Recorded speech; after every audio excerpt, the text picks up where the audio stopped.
Olá, tudo bem com vocês? Mais um dia estamos aqui para dar continuidade da leitura deste livro.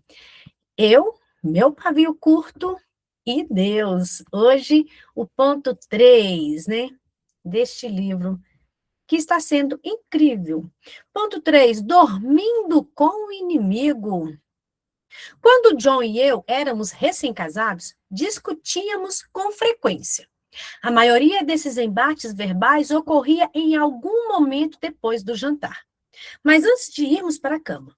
Em geral, depois de uma dessas discussões acaloradas, eu não me via pronta nem disposta a me acalmar, perdoar e esquecer antes de dormir.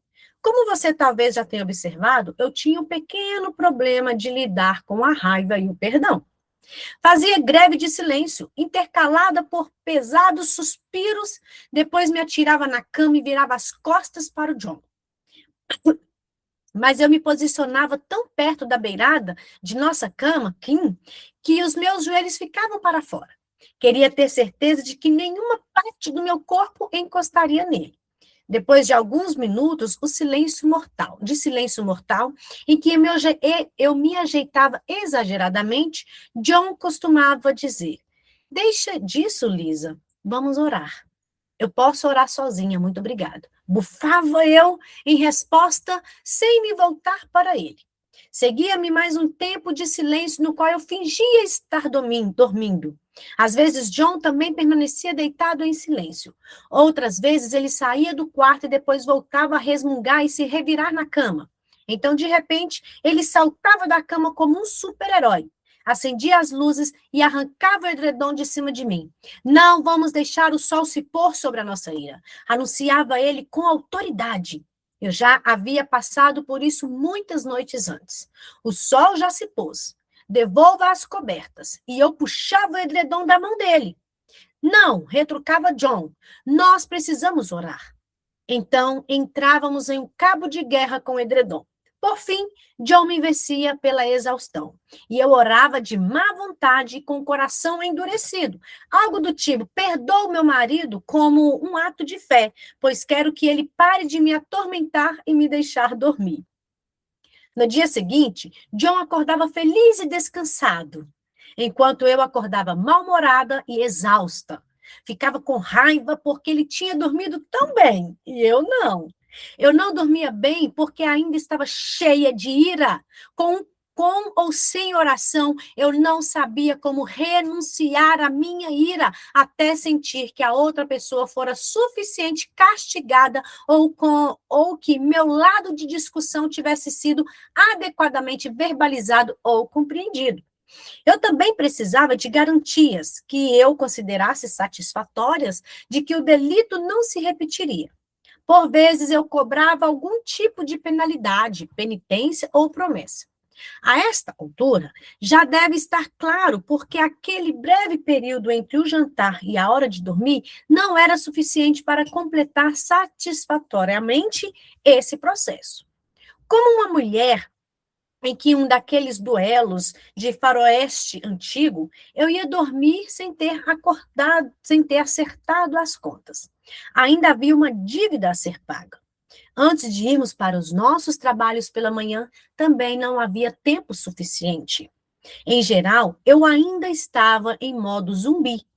Por entre pálpebras pesadas, eu lançava olhares faiscantes para o meu marido feliz e seguia cambaleante até o chuveiro, na esperança de melhorar minha disposição com o banho. Depois, quando ia tomar café, eu dava continuidade àquela greve de silêncio.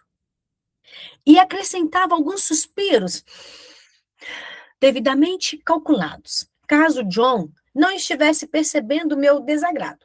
Por fim, ele entendia. Aconteceu alguma coisa, meu amor? Perguntava ele. Sim, respondia em voz baixa. Pensei que tínhamos resolvido tudo ontem à noite. Não resolvemos nada. Só queria que você parasse de me irritar e me deixasse dormir, retrucava eu com raiva. Preciso ir trabalhar.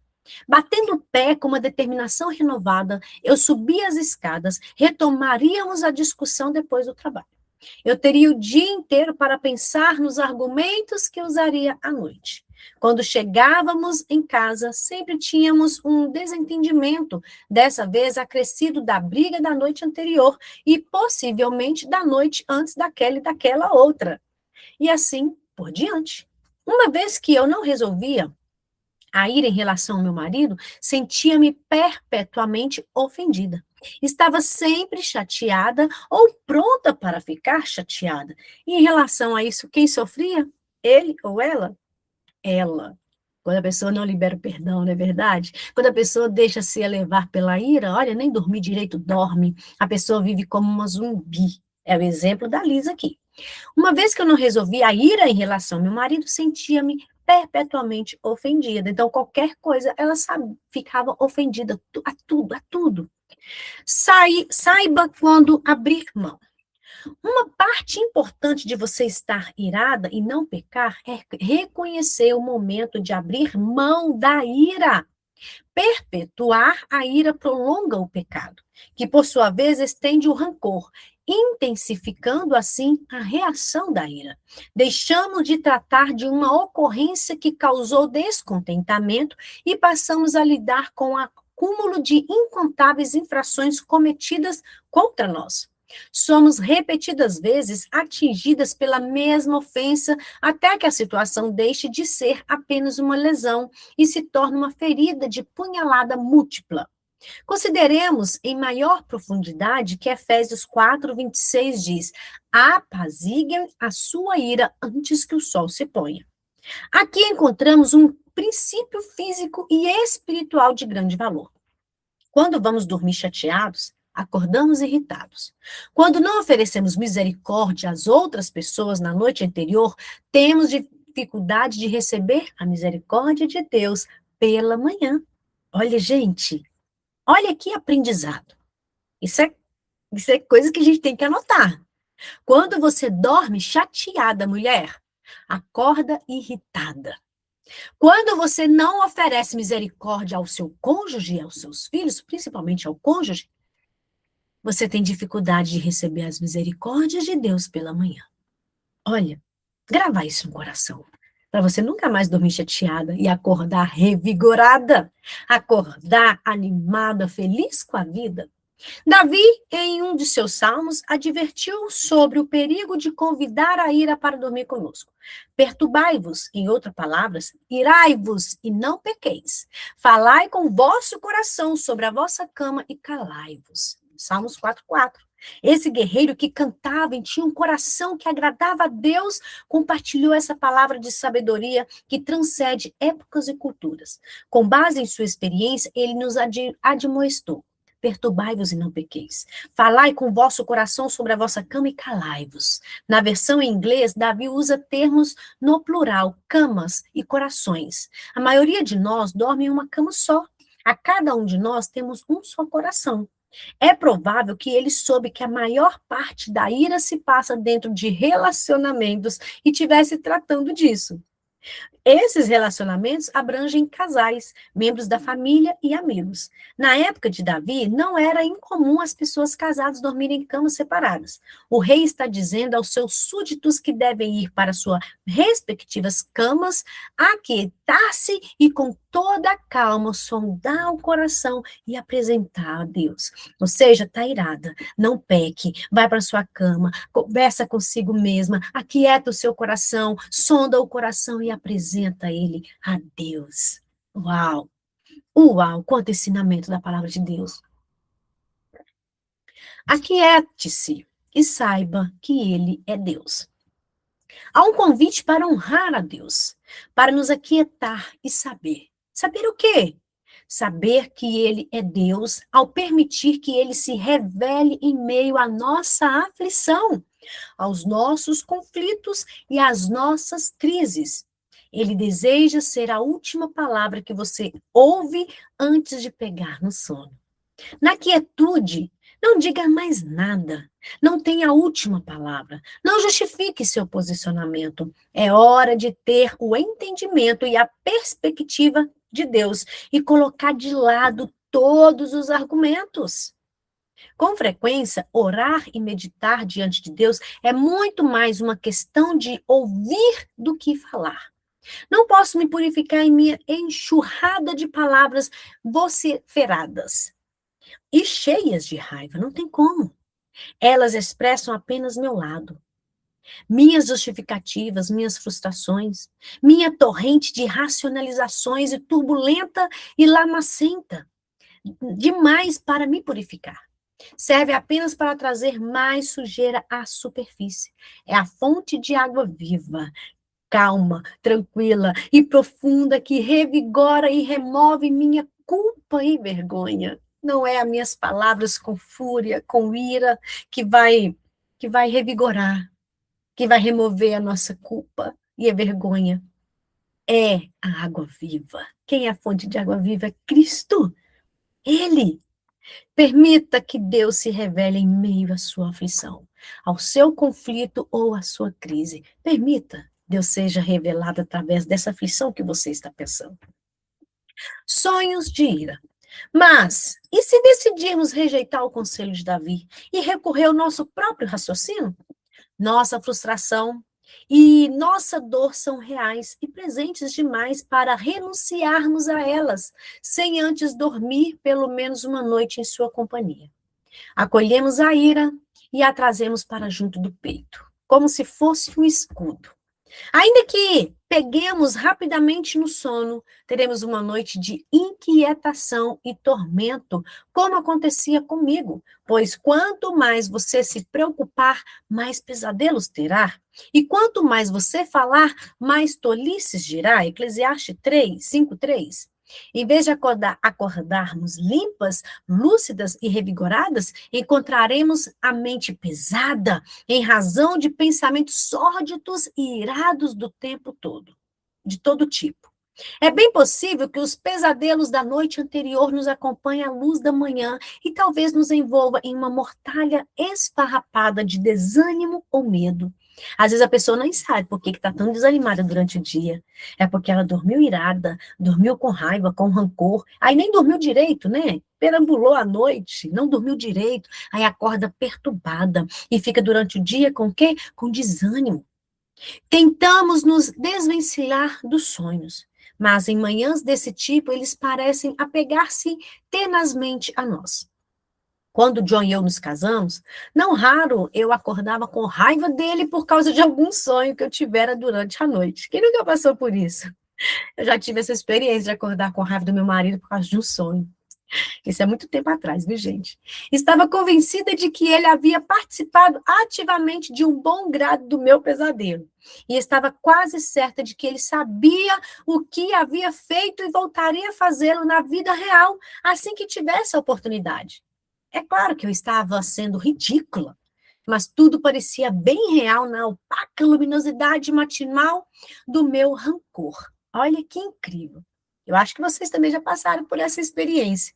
Mas isso, depois que a gente chega na maturidade, a gente vê que isso é ridículo, que nós não dormimos bem, ou às vezes vem um sonho aleatório, mas muito provável vinha aquele sonho, aquele pesadelo, porque você não dormiu bem. Ou talvez sua noite tenha sido tão desprovida de sonhos quanto de descanso. Você dormiu, mas o sono foi leve e agitado.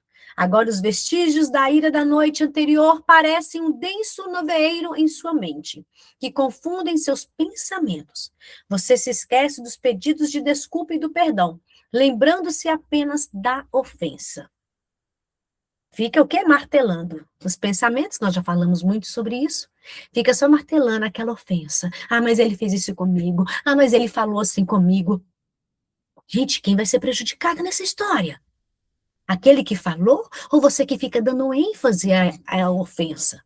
Dá ênfase ao perdão, mulher. A luz da manhã na situação parece mais assustadora e ofensiva. Não dá para deixar passar. Alguém tem de pagar pelo que fez. Agora, você é vítima. E vítimas não pedem misericórdia, pois estão ocupadas demais exigindo reparação. Recusamos a misericórdia de que Deus oferece quando acordamos, pois nos sentimos cheias de razão ou vitimadas. Se há uma coisa que aprendi, é que preciso de um bocado de misericórdia e, portanto, tenho de oferecer um bocado de misericórdia.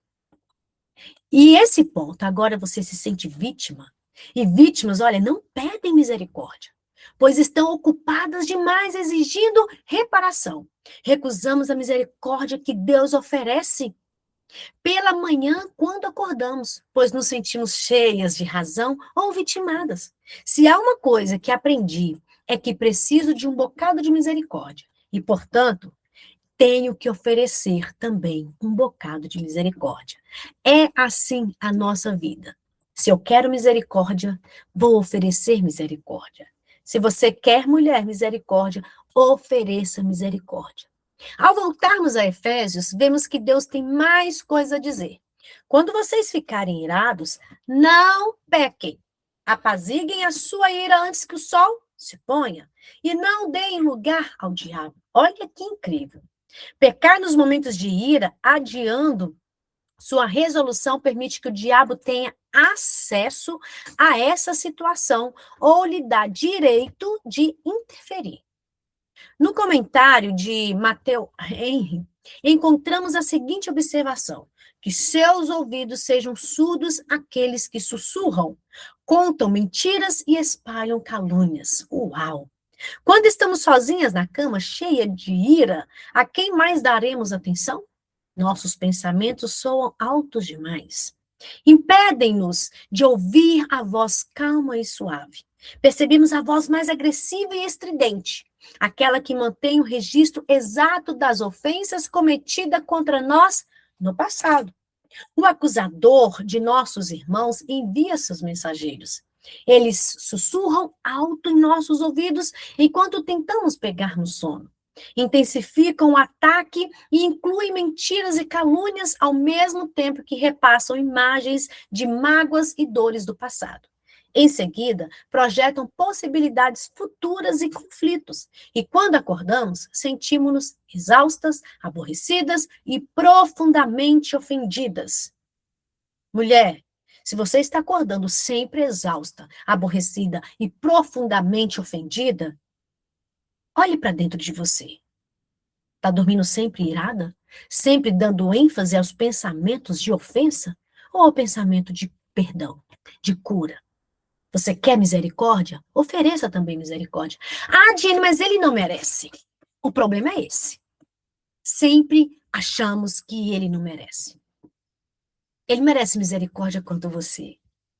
Você também não é santinha. Ele também não é. Ele não é perfeito, você também não é perfeita.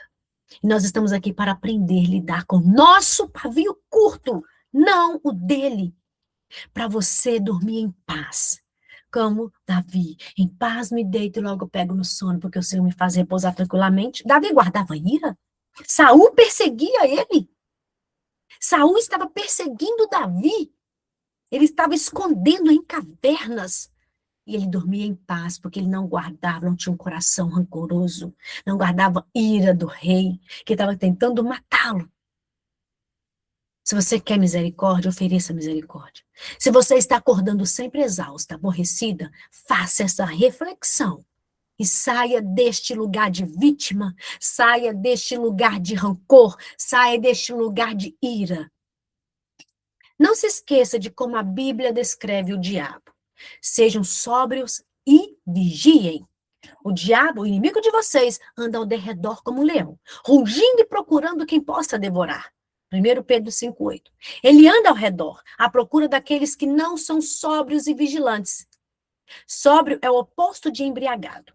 Uma pessoa embriagada muitas vezes não tem consciência do que está acontecendo à sua volta.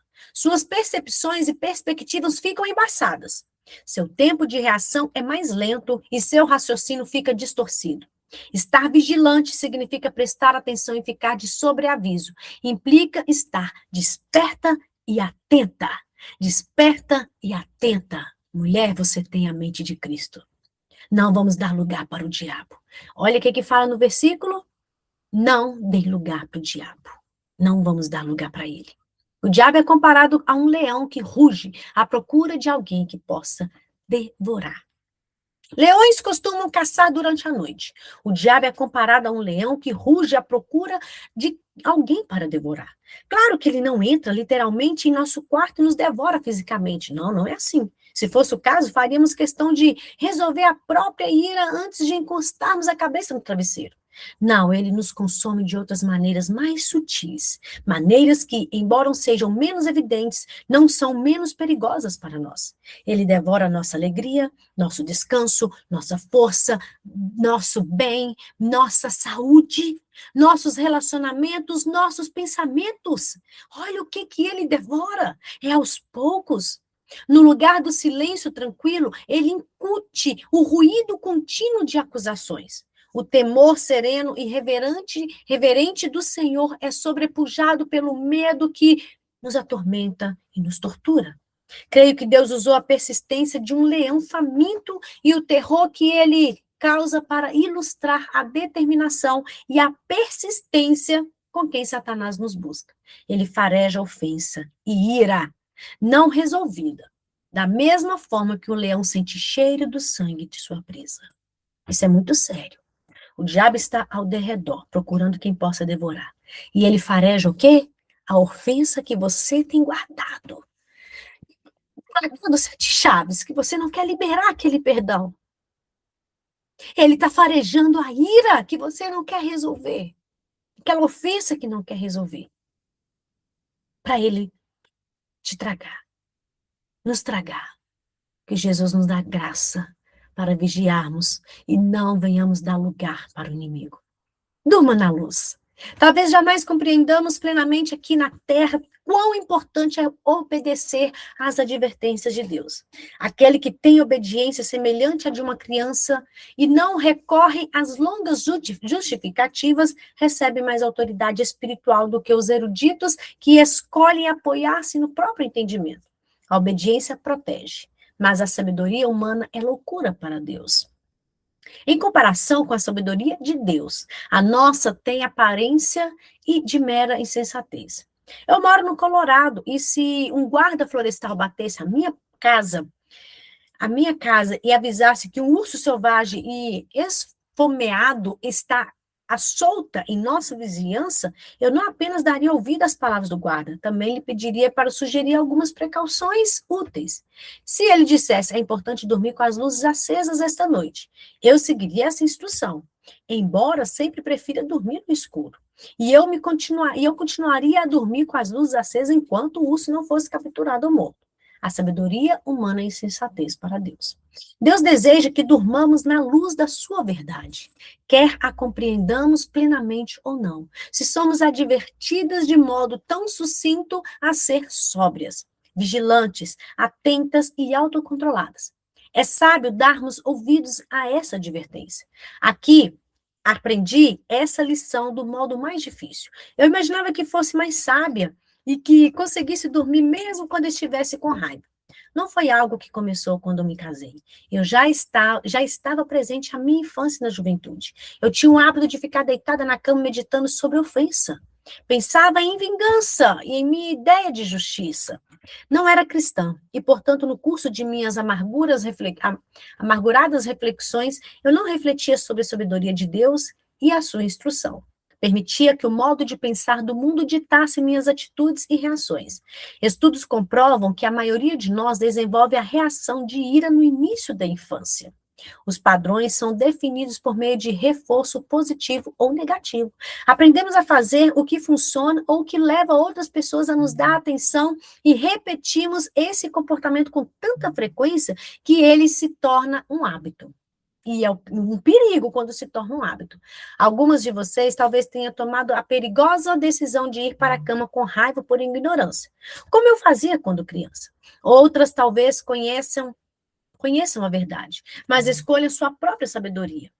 Outras ainda talvez escolham não ir para a cama iradas com outra pessoa. Sua ira é contra si mesma. Vão dormir decepcionados, chateados consigo mesmas. E imaginam que, ao castigarem a si próprias durante toda a noite, acordarão diferentes, transformados. Mas não é assim que acontece. O castigo repetido a cada noite não é construtivo, é destrutivo. Engana-se quem imagina que a ira só é destrutiva quando se volta a outras pessoas. Quando eu não estava aborrecida com meu marido, muitas vezes estava decepcionada comigo mesma. Toda noite, quando eu ia para a cama, recitava uma lista mental de tudo que havia feito errado durante o dia. Eu me condenava com essa lista e me flagelava com a vergonha produzida pela recordação de erros, na tentativa de realizar expiação por minhas infrações. Não estou dizendo que é errado fazer uma retrospectiva do dia e perceber que nos equivocamos ou desejar que tivéssemos agido de forma diferente. É saudável deixar que o Espírito Santo traga lembranças, palavras ou atos que o entristeceram. A melhor forma de fazer isso, porém, é na quietude do nosso quarto, lendo a Bíblia ou entrando em comunhão com o Senhor em nosso coração. Aquilo que eu fazia e aquilo que eu temo de muitas de vocês que vocês façam era me repreender durante a noite e então deixar que o peso da culpa me sufocasse enquanto eu dormia. Pela manhã permitia-me orar e pedir perdão. Mas a essa altura a culpa era tão intensa que eu tinha dificuldade de crer que as misericórdias do Senhor se renovaram a cada manhã, se renovam a cada manhã. Né? Gente, ficar se mutilando, se castigando com culpa não resolve. É isso adoece. É olhar para si, nossa, hoje eu errei. Ah, mas eu posso lançar os meus pecados sobre o Senhor. Eu errei, mas eu confesso, Senhor. Ó, dar nomes aos sentimentos, ao pecado. Senhor, hoje eu menti. Então, se confessar os pecados, ele é fiel e justo para perdoar. E vai dormir em paz. Se perdoe. Errou, confesse e se perdoe. E deixe que Deus também ele te perdoa. Permita-se, porque pela manhã as misericórdias do Senhor se renovarão. Por exemplo, se eu ficasse decepcionada com a maneira que eu tinha tratado meus filhos durante o dia, eu me condenava fortemente. Eu já passei por isso. Eu devia ter sido mais paciente. Permitia que a culpa tomasse conta de mim. Eu creio que todas as mães já passaram por isso. Até que eu me sentisse angustiamente mal. E nesse desespero e nesse ódio de mim mesma, eu ia dormir. Tinha a esperança de, ao acordar, não estar tão aflita a respeito de minha impaciência e de cena da noite anterior não se repetir. Em vez disso, porém, eu acordava me sentindo desanimada e fracassada. Por quê? Porque carregou o peso, carregou a culpa. O peso desses sentimentos era tão grande que parecia insuportável, tornando os desafios do dia ainda mais difíceis. Eu criava as condições ideais para voltar a fracassar. Por isso que vai repetindo o mesmo erro. Tá vendo por que vai repetindo os mesmos erros? Ficam num ciclo? Então descobri que o ódio e a raiva de mim mesma são destrutivos. Encher-nos de culpa não transforma nossos relacionamentos, nem o nosso interior. Jesus sabia que a culpa por nossos pecados e falhas era pesada demais para nós e, portanto, ele a tomou sobre si. Ele deseja que a luz de sua verdade, ou seja, de sua palavra, brilhe sobre nossas falhas. Essa luz cura aquilo que ele revela. Ao nos aproximarmos de Jesus, ele dissipa as trevas de nossa vida até que se tornem luz. Culpa é escuridão, misericórdia é luz. Os versículos a seguir estão entre os meus prediletos. Apresentam uma bela imagem do processo de transformação. A vereda do justo é como luz da alvorada, que brilha cada vez mais até a plena claridade do dia. Mas o caminho dos ímpios é como densas trevas, nem sequer sabem em que tropeçam. Provérbios 4:18. Em um capítulo mais à frente, trataremos a questão importante de perdoar a nós mesmos. Por ora, precisamos ter consciência de que estamos trilhando a vereda do justo. Embora não sejamos perfeitas, não somos. Estamos caminhando rumo a um dia perfeito. Este é o momento de deixar que o seu coração seja purificado, mulher. Deixe ser purificado. Convido você a aceitar a palavra e a sabedoria de Deus e vamos orar juntas. Fala com o Senhor hoje. Pai celestial, eu me dirijo ao Senhor em nome de Jesus. Cometi o erro de dormir com o inimigo. Por favor, Senhor, me perdoe. Não vou mais dormir com essa raiva, culpa ou ira. Não vou mais permitir que a escuridão envolva o meu coração. Quero que traga luz à tua palavra, luz de sua palavra e de seu amor. Permite que meu coração com a verdade. Permanecerei em silêncio, tranquilo, em minha cama, e buscarei a sua direção. Tomarei para mim a promessa da palavra. Quando se deitar, não terá medo, e seu sono será tranquilo. Quando eu deitar, eu não terei medo, e meu sono será tranquilo. Humilho-me em obediência debaixo da sua poderosa mão. Resisto o diabo e ele terá que fugir das partes da minha vida que dei lugar para ele. Peço que o Senhor me proteja enquanto eu durmo, pois em paz eu deito e logo adormeço, porque o Senhor, só tu, Senhor, me fazes viver em segurança, só tu, Senhor, me fazes repousar tranquilamente, só tu, Senhor, é o meu refúgio. Glória a Deus! Que Jesus abençoe vocês. Finalizamos mais uma parte deste livro, a parte 3. Glória a Deus. E breve a gente continua, se Deus permitir.